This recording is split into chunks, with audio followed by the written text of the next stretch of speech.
Hello, I'm Dean Radin, author of Entangled Minds, and you're listening to 21st Century Radio with Dr. Bob Hieronimus. Boy, there's nothing like hearing Dean Radin again. Whoa, yes, indeed. Well, welcome back to 21st Century Radio. Our guest for the remainder of the program is retired Lieutenant Colonel Thomas McNear, a student of Ingo Swann and a member of the Army Psychic Spying Program known today as Stargate. Ingo described Tom McNear as, quote, his best student ever, end quote. In addition to being the first member trained in remote viewing by Ingo Swann, Tom was actually the only member that Ingo trained in all the stages of remote viewing.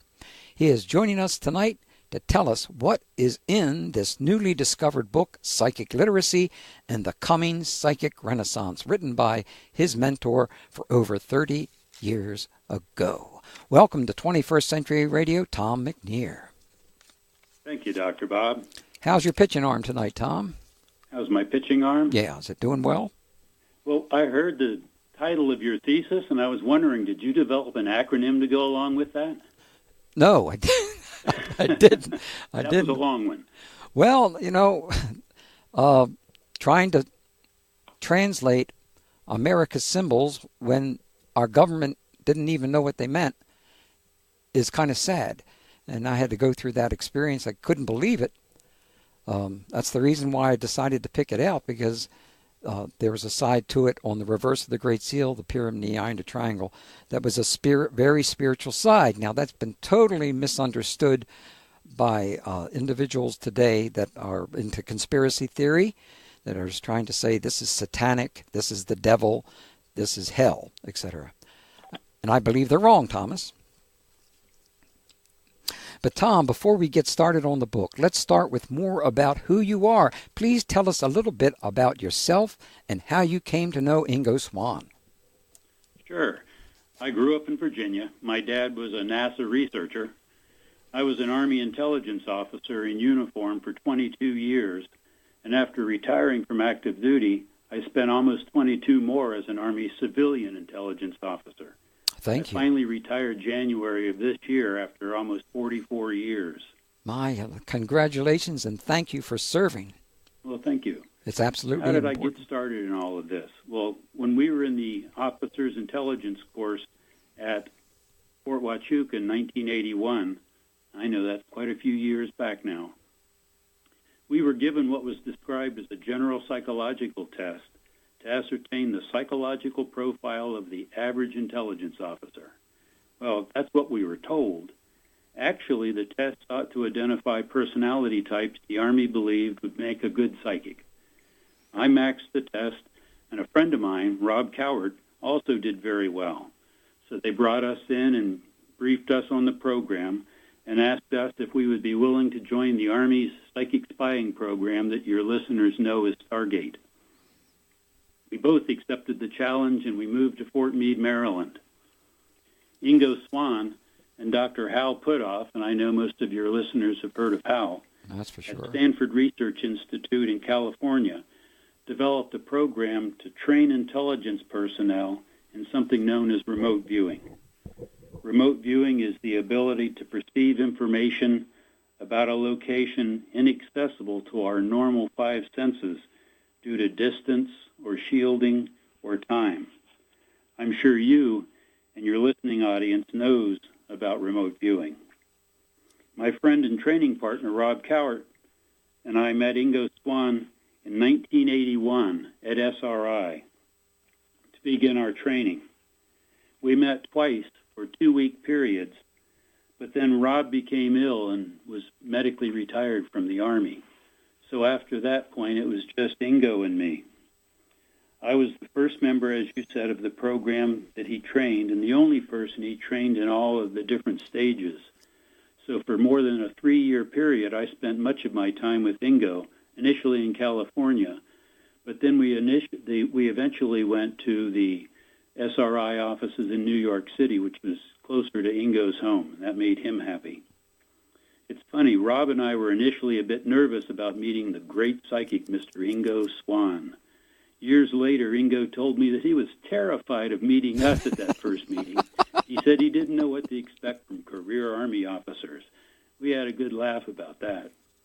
And during that 3+ years, Ingo and I developed an abiding friendship, which continued until his death in 2013.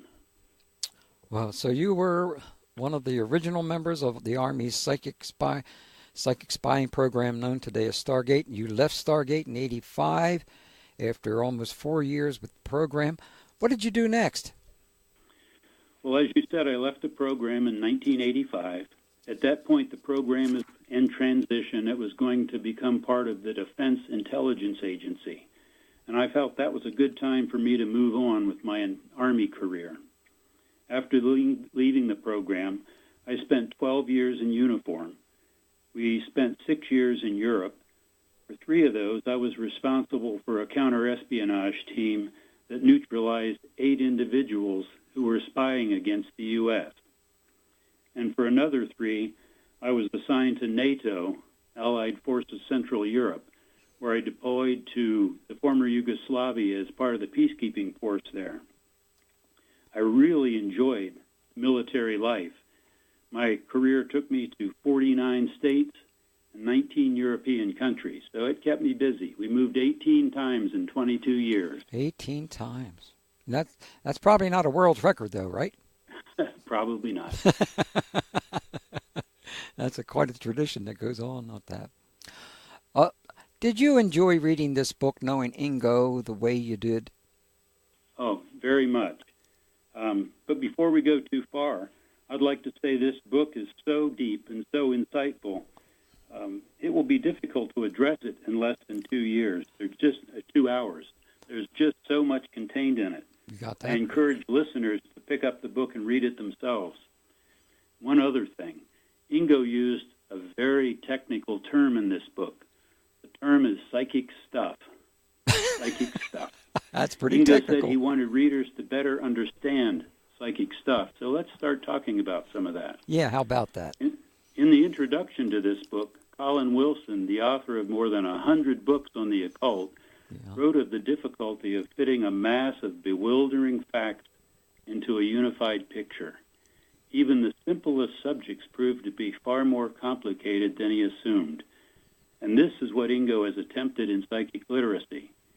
In it, Ingo is trying to create a unified picture of all the psychic stuff that he knew about. In 1974, Ingo went to Washington, D.C. He proposed a governmental 2-year scientific study to collect and evaluate all sorts of psychic stuff to try and assemble that unifying picture of facts and beliefs and legends, myths, and theories. He said even scientists needed to think from a common-sense platform. He was surprised that they approved a 3-year study instead of the 2-year that he had proposed. But he said by the middle of the 2nd year, though, a dismal realization set in. All the facts taken together were not going to make sense, especially to those who didn't want to believe or understand. The group sat around a large table brainstorming, he said, and the idea of psychic linkages gradually emerged. The thing all psychic phenomena have in common is that they function as links between the human mind-body organism and something else. Intuition links the person to something they need to know. Clairvoyance is a link to distant places, events, and times. Telepathy is a link between people and other things, living things. Precognition and prophecy are links with the future. Postcognition are links with the past. Psychokinesis are links with energies and other things. Apparitions are links to other dimensions. And dreams and visions are linked to the unconscious. Ingo said the flaw with parapsychology was that psychic phenomena were considered things in and of themselves, when actually they are the result of linkages. That was a totally new idea that came from this study. Telepathy and clairvoyance are not things in themselves. They are psychic linkages, and what we see is the result of these linkages. Ingo said there is little evidence psychic crafts in themselves can be responsible for accurately predicting the future. When we see something through some psychic ability, what we are looking at is the result of some psychic process. Ingo also talked about modern information theory, and that was the direction Dr. Hal Puthoff took. We'll have to stop there, and Tom. We'll have to stop there, Tom, and we'll be back after we hit the top of the hour in the news, and we'll return. And we're talking with Tom McNear, considered the best student of psychic Ingo Swann, joining us to talk about the posthumously published Swann manuscript called Psychic Literacy and the Coming Psychic Renaissance. Swann-Ryder Productions. Order the book from Amazon or ingoswann.com.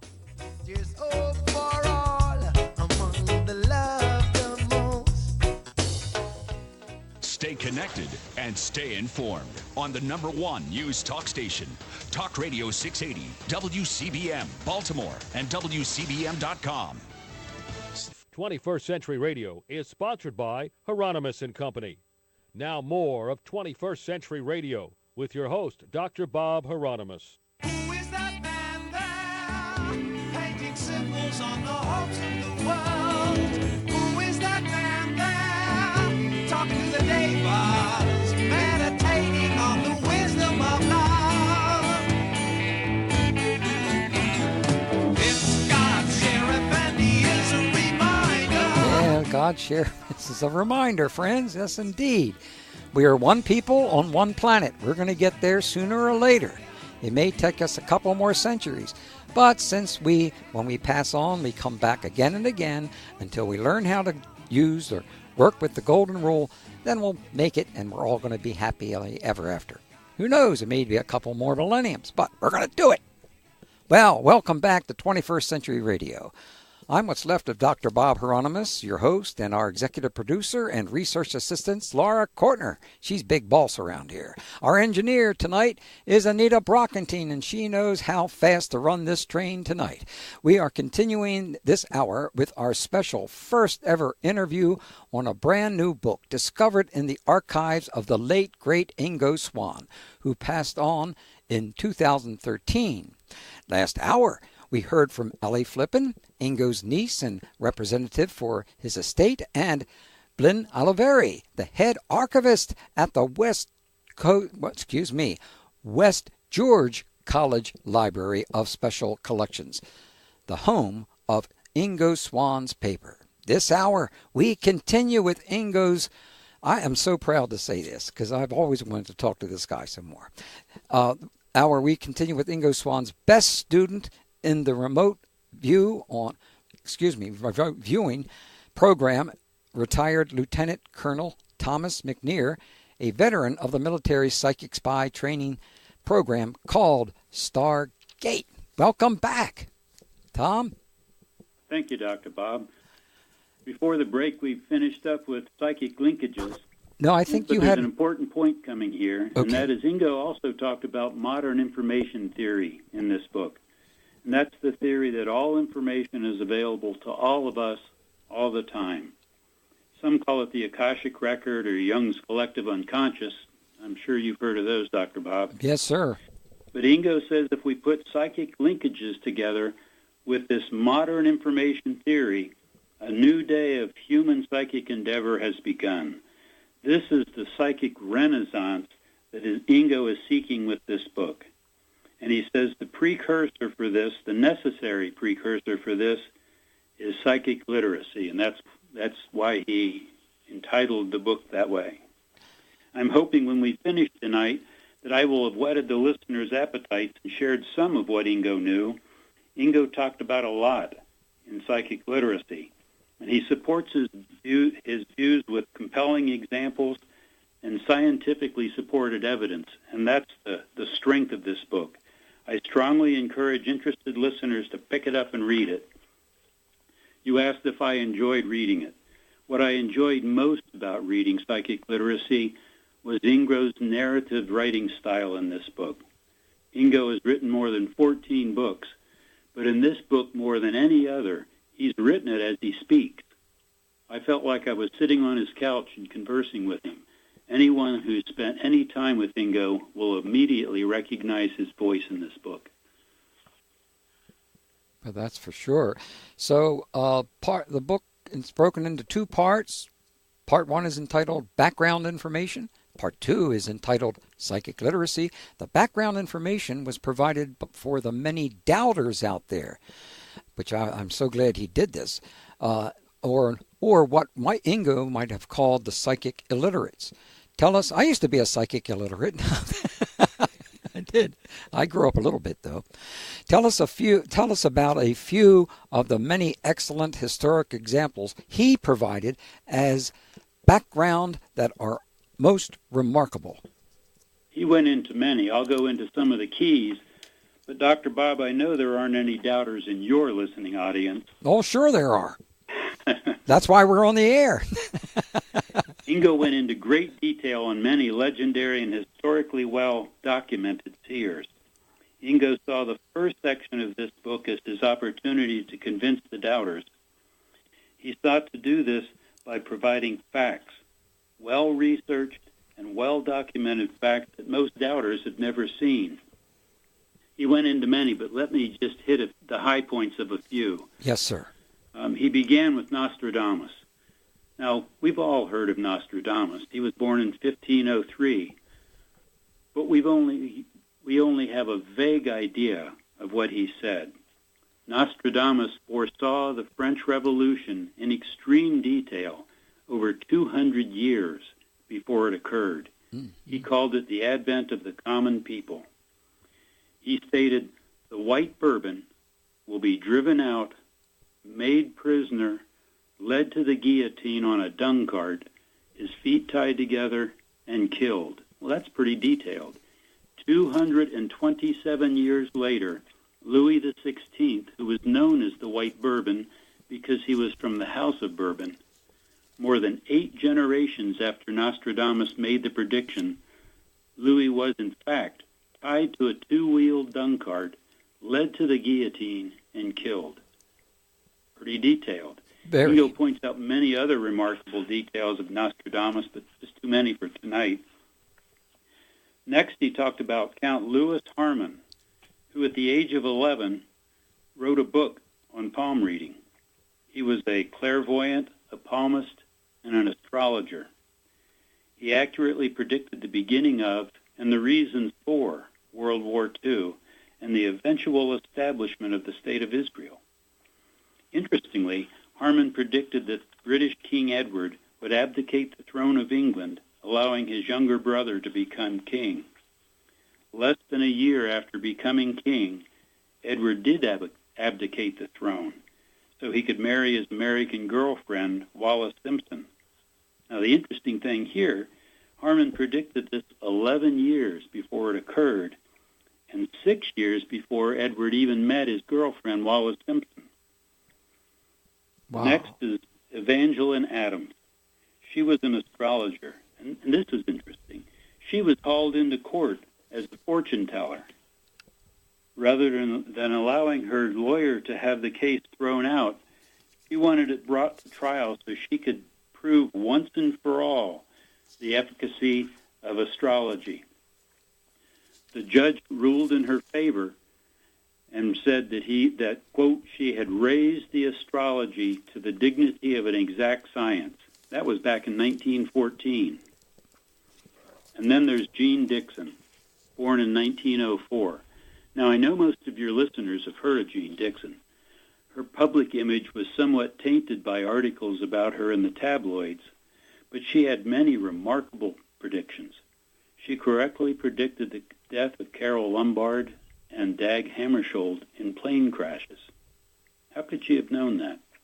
She also predicted the assassination of Mahatma Gandhi and the suicide of Marilyn Monroe. But her most remarkable prediction was of the assassination of President John F. Kennedy. Listen closely. 1952, 11 years before it happened, Dixon predicted Kennedy's assassination.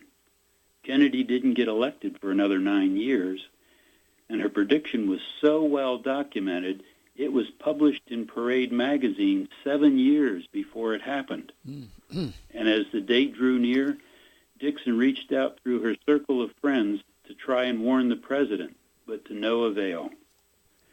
One of her friends said, "What could we do? We Americans simply haven't the capacity to embrace something like this."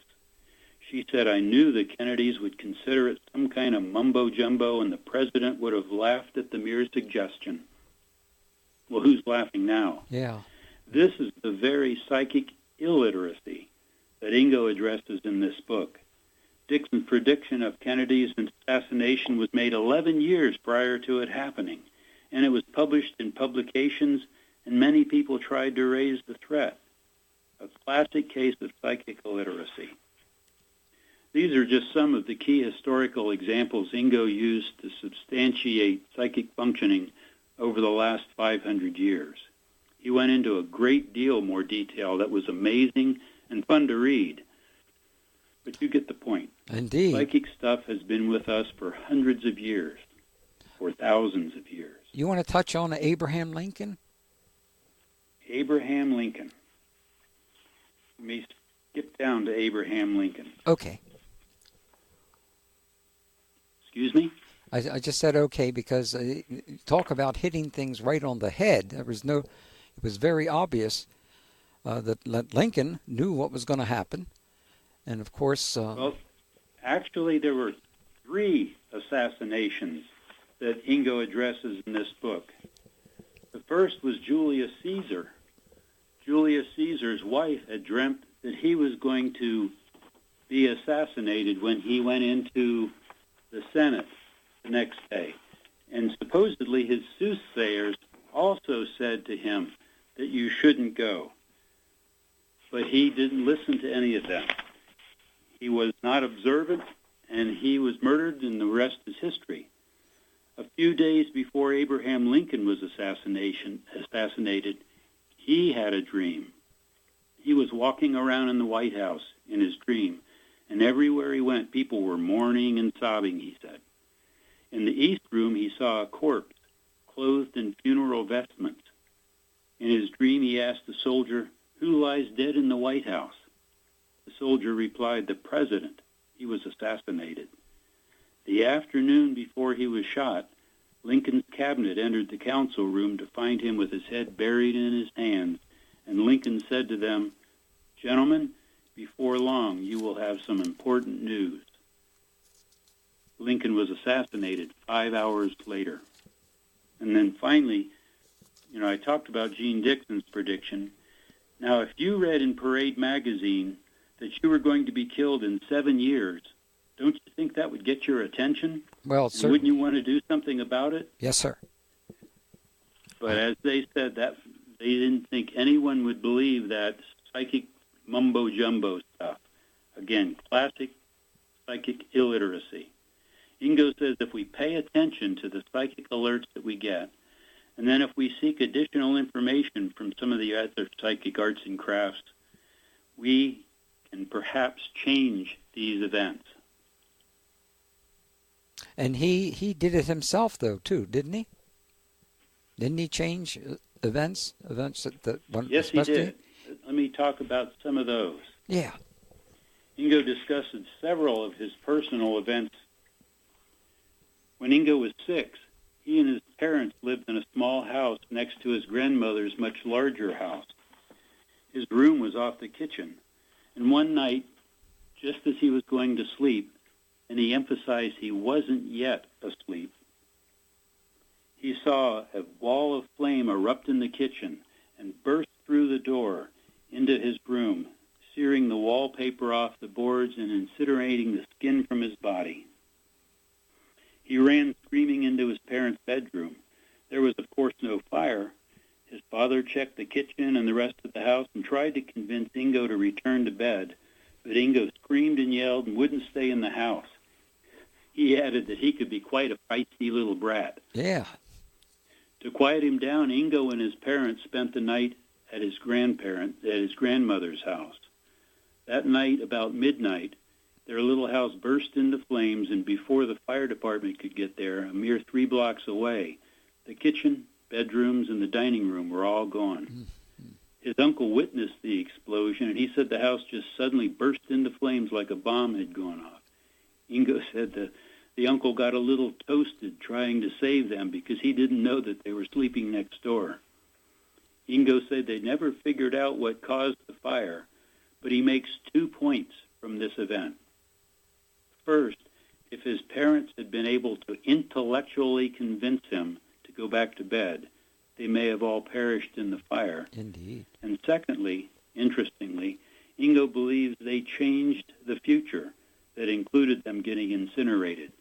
Clearly, his intuition and his premonition had saved their lives. Years later, when Ingo was living in New York City, he said he loved to walk the streets of New York listening to his Walkman. Wagner was his favorite. Yeah. Well, one day Ingo was walking along, he said, his ears filled with Wagnerian delirium. When he got to the curb, he was about to step off when he heard over the loudly playing Wagner, "Stop!" He said he was astonished, and he stopped right in his tracks, leg in the air. 1 second later, a speeding car shot past him, with a police car in pursuit. He said had he stepped into the road, he would surely have been run over. He looked around to see who might have yelled stop to him, but there was no one there. He was alone. He said he meekly rewound the tape a bit to see if the word stop was on the tape, but it wasn't. His intuition had again saved his life. He said that was the end of Wagner in the street. Wow, indeed. And that was the end of this part of segment on 21st Century Radio. We go to a break with our guest, retired Lieutenant Tom McNear, considered the best student of psychic Ingo Swann. I was considered the worst student of psychic Swann because I always paid attention to myself. And we'll be back in just a few minutes.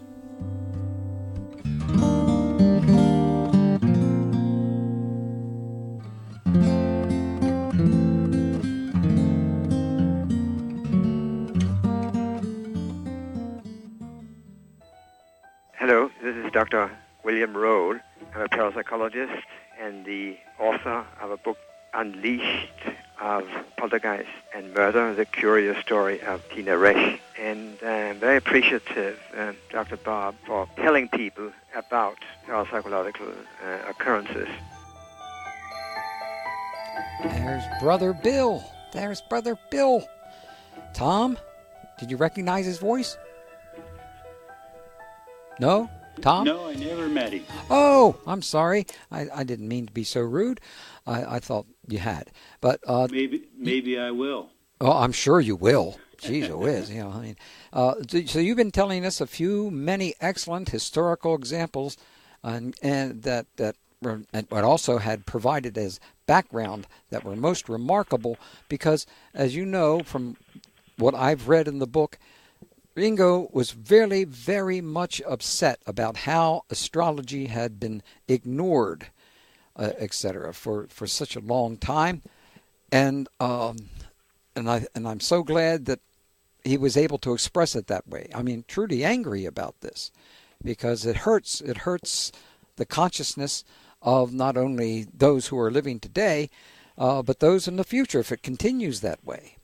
So, did you have any other examples you want to talk about about the few historical examples as he mentioned as a background? Ingo used an example from his own life that he didn't heed the warning. Yeah. He said that he was visiting family in Texas in 1988, and on the way back to the airport, his sister was riding with him in the car. He said she was not yet 50 years old and appeared to be healthy, but on the ride to the airport, Ingo suddenly got the impression that she was going to die. Oh, my. He said he put this thought in some dark recess of his swampy intellect, but he says as he was tucking his imagination away, his sister mentioned she had been experiencing migraine headaches.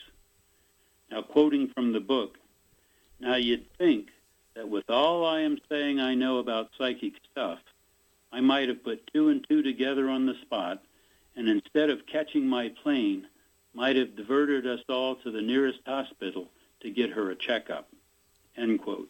But alas, he did not. He said he knew his family would have ignored him, so he let it go. Mm-hmm.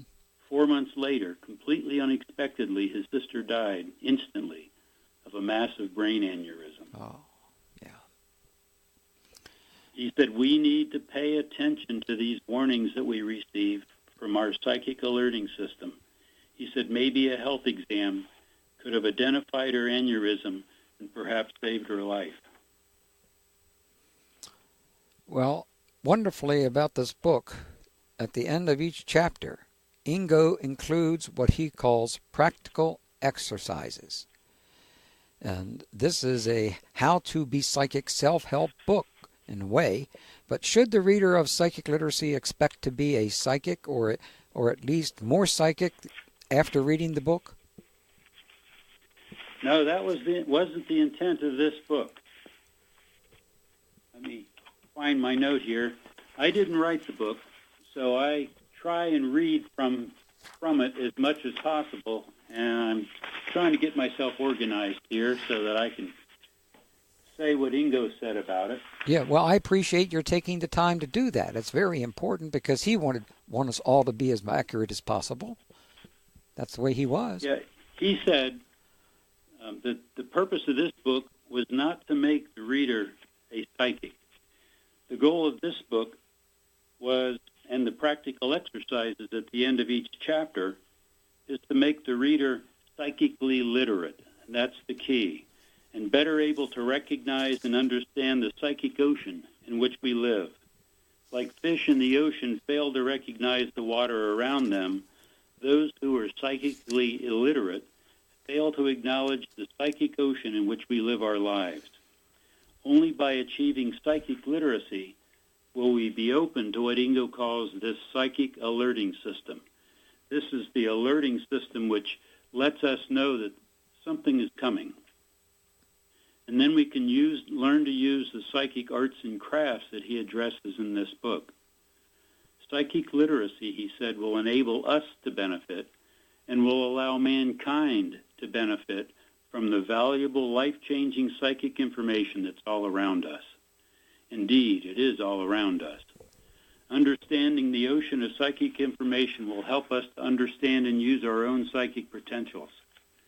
So if somebody wants to look for a Ingo Swann how-to book, I would recommend Everybody's Guide to Natural ESP, Unlocking the Extrasensory Power of Your Mind.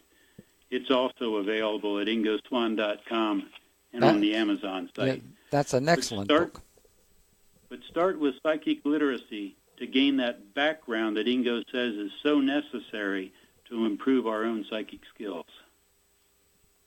My wife, Dr. Queen Zahara, I call her Dr. Queen Zahara, did that interview on that book with Ingo maybe 15 years ago, something like that. Thanks for bringing that up. Did Ingo believe we all possess psychic abilities? Indeed he did. Ingo stated, all humans have clairvoyant sensing facilities. This is the reason they keep emerging in spite of societal resistance to them. He strongly believed we all possess some level of psychic awareness.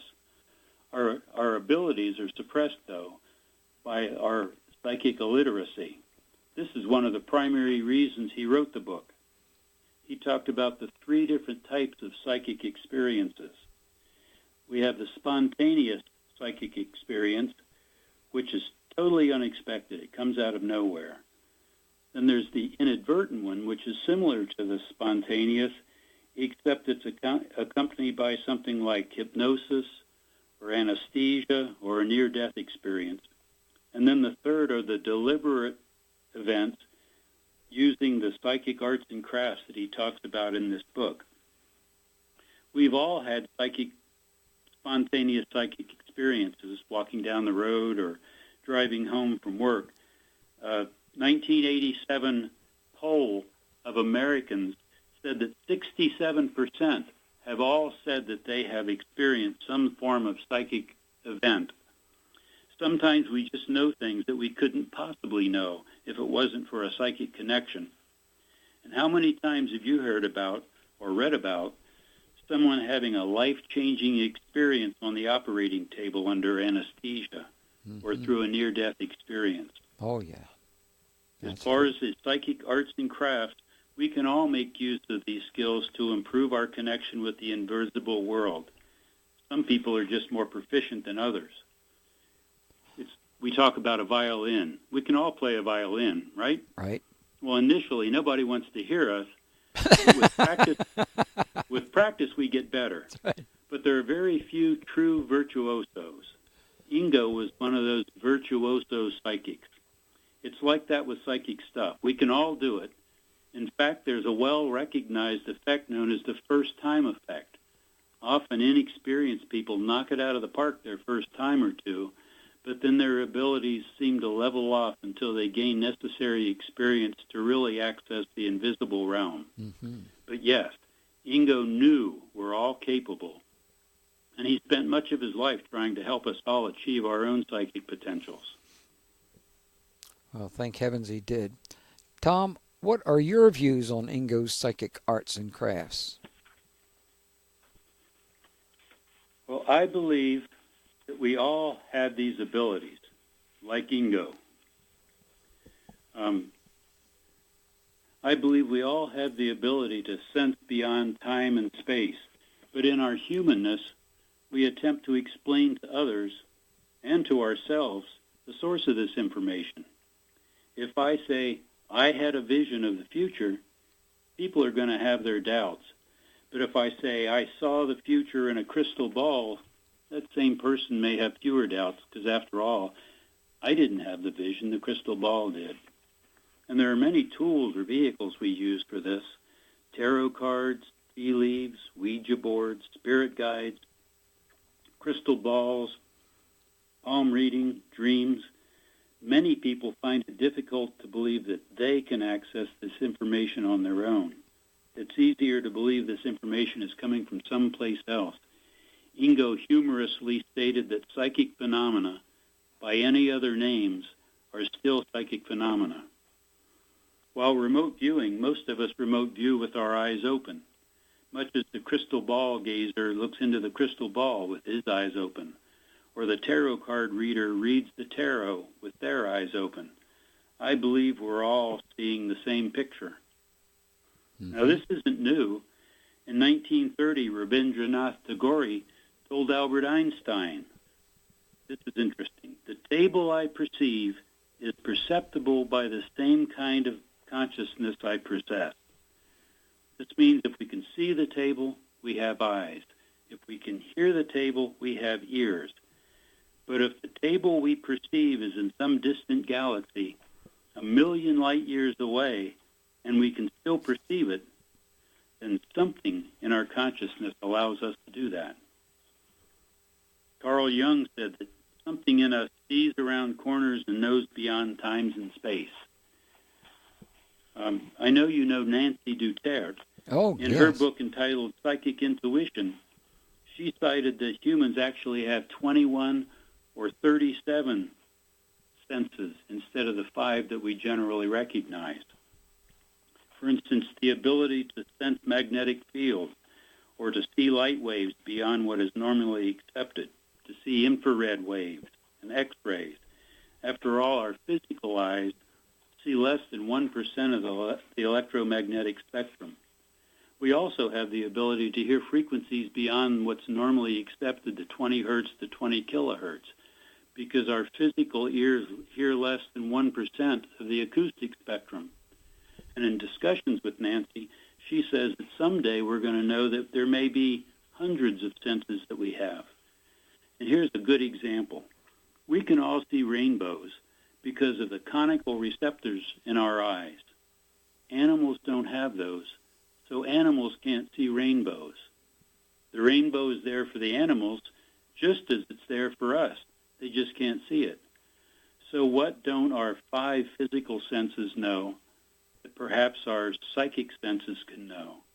Perhaps psychic individuals are simply using some of these other generally unrecognized senses to access information.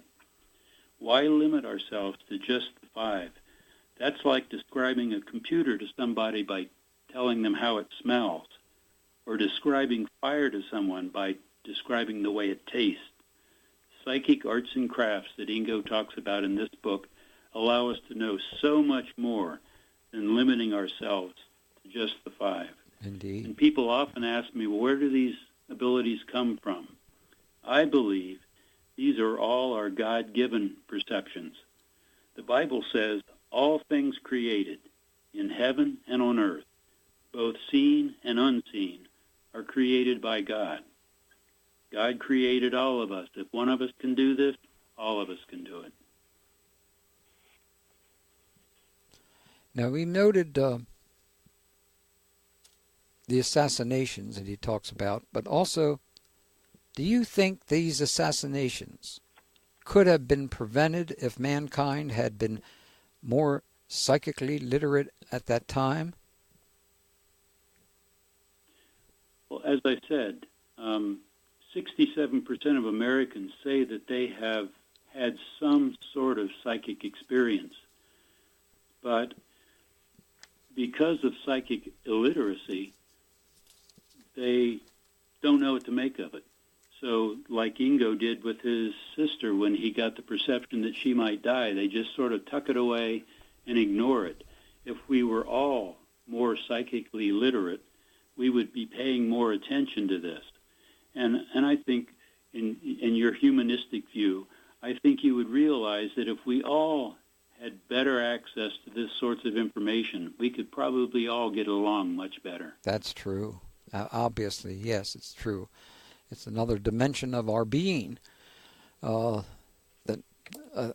we are going to have a wonderful time, some of us rediscovering all over again, because I feel... Let me ask you a question. What do you think of how many times do you think we're born?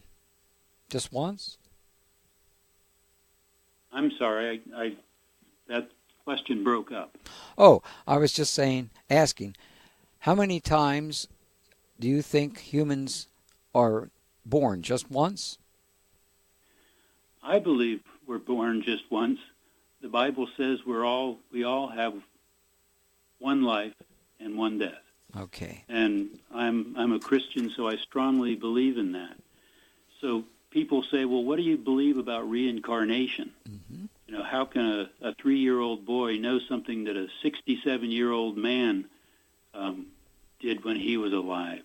And that goes with this information theory or the Akashic record. That 3-year-old boy may simply be accessing this information that's available to all of us all the time. And he is aware of what happened with that 67-year-old man. But I don't believe in reincarnation either.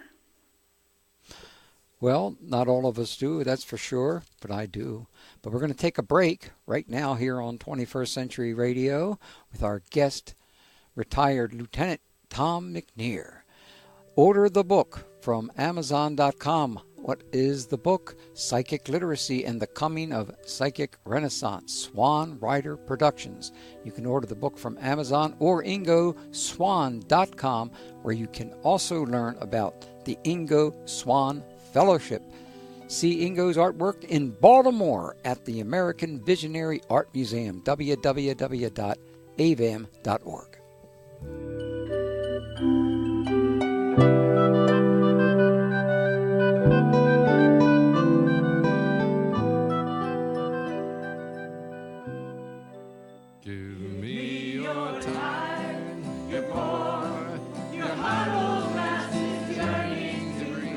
You know what I was surprised to learn when studying the Statue of Liberty? That liberty for real women is the key to humanity's survival on this planet. Truly. And also that Lady Liberty has Native American roots, and that America has reverence for the female half of divinity or the goddess at its very foundation. Powerful women and role models for balance are all part of our new book, The Secret Life of Lady Liberty, Goddess in the New World. It's a new way to understand America's history and future. Buy your copy today at Amazon.com or Barnes & Noble or from our website, secretlifeofladyliberty.com. That's secretlifeofladyliberty.com. Just chock full of all new reasons to love the United States of America. Hello, this is Stanley Krippner. I'm professor of psychology at Saybrook Graduate School in San Francisco on behalf of 21st Century Radio, run by Dr. Bob Hieronimus, and I would certainly encourage listeners to stay tuned because you will hear things on 21st Century Radio that you'll hear nowhere else on the airwaves. Well, just like tonight, this is the first time you could have possibly heard about this most important work that we're talking about tonight. Our guest right now, of course, is Lieutenant Tom McNear, retired Lieutenant Colonel. My God, did I say that before? My apologies, Tom. I misread that. I'll try to find someone else to blame, though, because that seems the way things go. And, of course, you are the best student, according to Ingo, on this particular work. So Ingo spent time discussing fate and destiny. He stated that they are terms from the Dark Ages that our scientific modern-day society has nearly ceased to use. Could you please tell us a little more about what Ingo said about fate and destiny? Sure. As we discussed, Ingo's psychic alerting system provides us information, both constructive and destructive. This is similar to the terms of destiny and fate. Ingo said many people use the terms synonymously, but they are not. People are destined to succeed or destined to do great things in their lives. But conversely, people are born a bad seed or doomed to a tragic life, and this is fate.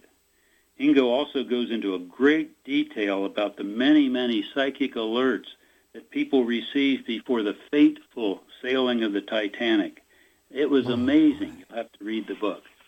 Yeah. One of the questions I often get asked is, what did Ingo think about changing the future? I think that's a fascinating topic for all of us, and as we're winding down, I'd like to try and address that if possible. Of course, let's do that. It sounds very important. Yeah, this could be a subject for a much, much longer discussion, but Ingo's spontaneous psychic alerts alert us to information about the future that can lead us down different paths. But is that really changing the future? Well, on one hand, Ingo says that future events, or at least some parts of them, already exist someplace. He says it's unthinkable that anybody, even by psychic means, could see something that truly is not or doesn't exist anywhere, anytime. He said, how can anyone see something that is not? The future feeds back to us through psychic seeing, allowing us to change it if we are smart enough, he says. He said, clearly this is key to the future. We can't change the past. Well, we probably can't change the past. And we can't change the present because by the time present time is present, it's too late to change it. Mm-hmm. Ingo adds that this concept makes a mess of what we think to be our present time-space continuum. On the other hand, though, Ingo says this raises the question of whether one can change the future. He said, yes. Yes, we can, if we learn to accept these psychic alerts and if we allow them to impress into our intellects. He says by incorporating our intuition with our intellects, we can make use of the information our psychic alerting system is sending us. Is this changing the future?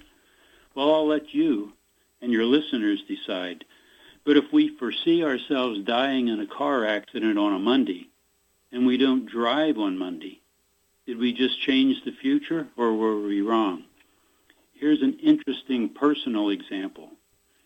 Dr. Julia Mossbridge said that 15 to 30% of U.S.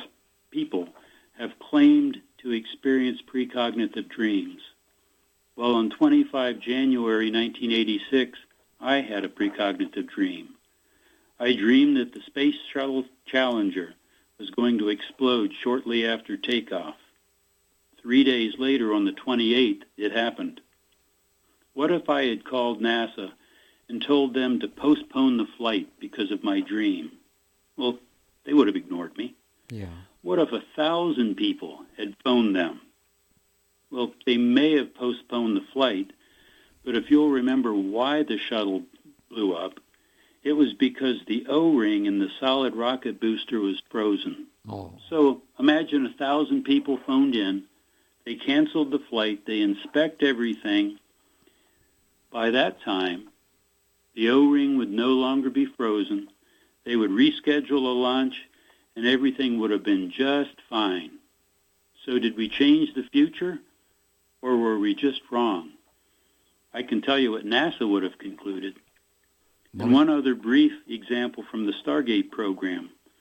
We developed information that we believed indicated there was going to be an assassination attempt of President Ronald Reagan as his motorcade was taking him to an upcoming event. We took this information to the Secret Service in Washington, D.C., and that's a story in itself.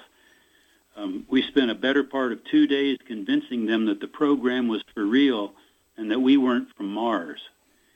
Anyway, after we got their attention, and they finally took us seriously, or sort of seriously, they decided not to cancel the event, but they did agree to reroute the motorcade and drive to the event by an alternate route. So the president was transported to the event by an alternate route. The event took place. He safely returned to the White House. End of story. No assassination attempt.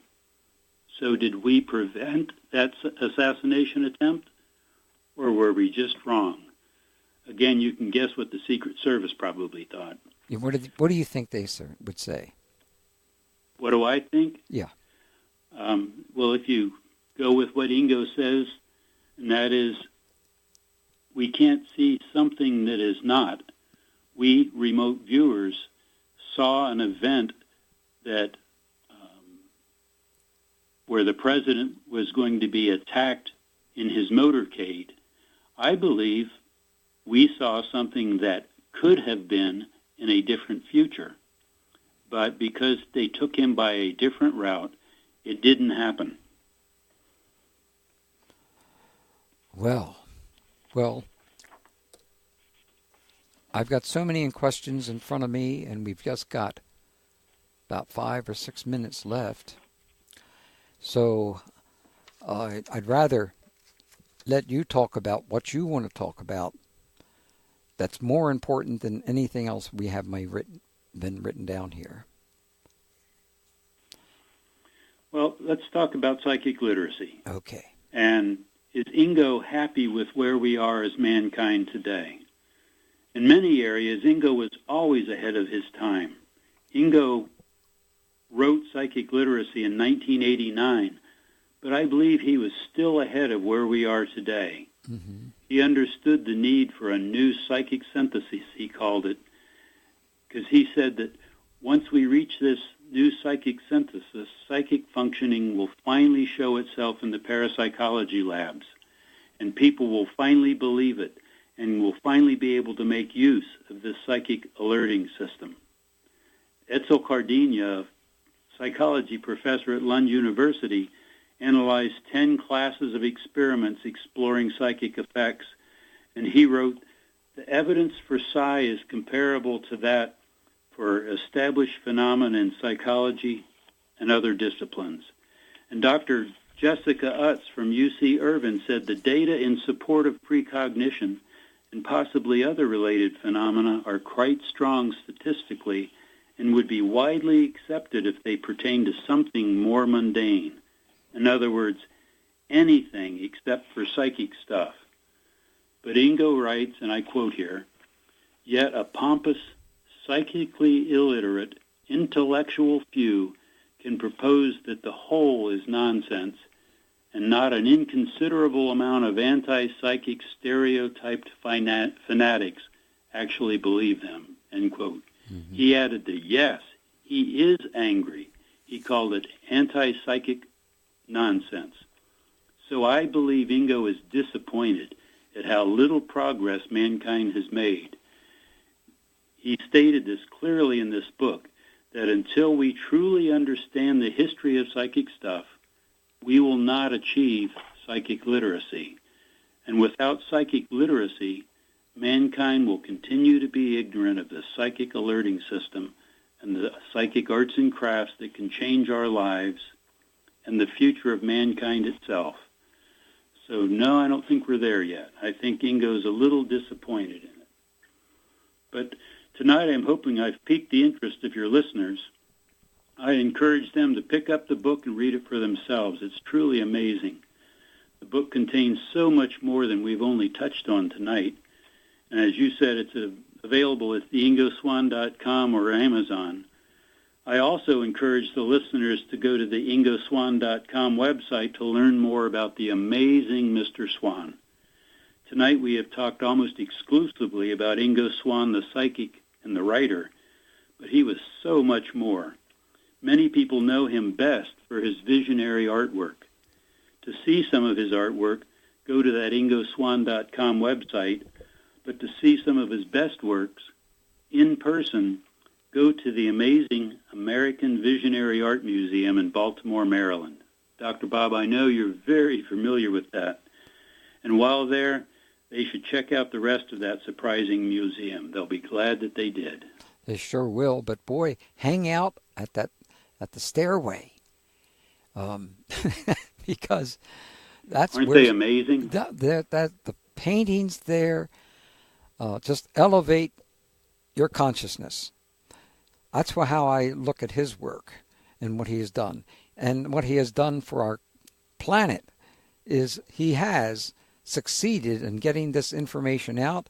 And, you know, it's especially when you have the three guests that we've had here tonight that know him and worked with him in different ways that prove to me that he indeed has succeeded. We do a show on 21st Century Radio and have done over 33 years. We pay for this show. We are no way in the world going to ever make any money off of these kind of things. And because of that, I understand that at least we can lay things out there and other people can listen to them and make up their own minds. I think that you can't go wrong in thinking that this great soul, Ingo Swann, who is, in my opinion, was with us tonight, he's not gone forever. He'll be around again. I want to thank you for joining us on 21st Century Radio, Tom. Don't forget, friends, now plan a visit to the American Visionary Art Museum in Baltimore.